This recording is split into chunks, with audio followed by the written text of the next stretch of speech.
السلام عليكم ورحمة الله. meeshaan fadhiyaa train sugaya almost saacadii bar ku dhawaada train sugaya daqiiqad walba daqiiqad kale lagu sii darayaa wuxuu ahaa inuu baxo saacad ka hor marka 10 daqiiqo kadib hadduu baxayaa 10 daqiiqo dhiman si u dhahayeen hadeertaan waxaan filayaa 10 daqiiqo dhiman 10 daqiiqo waxaa weeye loo fiicnaatay inaan video duubo oo vlogna uu noqdo adinkan ila socodsiyo macnaheedu diet kali noo socday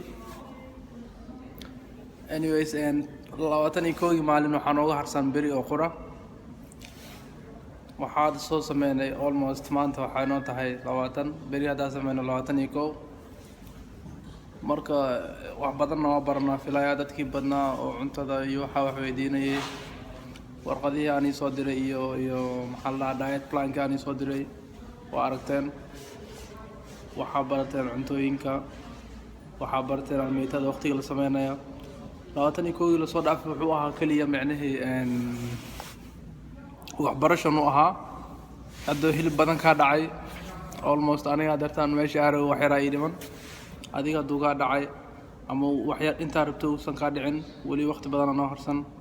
qorsheen wuxuu ahaa maxaa la 12 weeks 12 isbuuc ayuu ahaa hadda 3 isbuuc bas soo qaadanay wax badan oo harsan marka hadda hadii aan wax baratay marka waxa waaye hadda almeetadu way soo dhamaatay macnaheedu warm up-ki hadda ay ciyaarta runta shaqada bilaabanaysaa inta wiigo noo hartay hal maalin off ma qaadanayno diet-keeni sidiisa ayuu ahaanayaa laakiin waxa ku soo kordhin doonaa wax la dhaho intermittent fasting ama intermittent fasting ama IF dadba sidii u yaqaanaan marka beri aadameen insha Allah sabtida adu ilaahay ma ayaa ka hadli doonaa intermittent fasting waxa la dhaho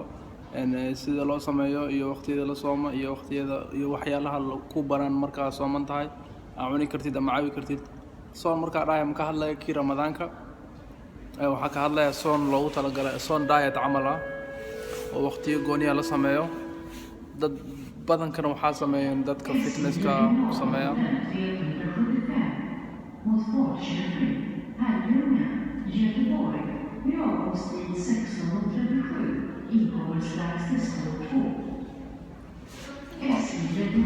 tareenkii soo socdo tareenka waqtigiisa hadda la sheegaya anyways video yar ayaan ni gaarsiiyay tareenkii hadduu yime gurigeyga waxaa loo sii soconayaa ilaa 10 iyo dhowr daqiiqo insha Allah isla socon doonaa sabtiga markii la gaaro ayaa video ka soo sameyn doonaa asna kaga hadlayo wuxuu yahay intermittent fasting wax la dhaho wax walba ku saabsan insha Allah hadduu video-gan wax ka faa'iideen subscribe asxaabtaadana gaarsi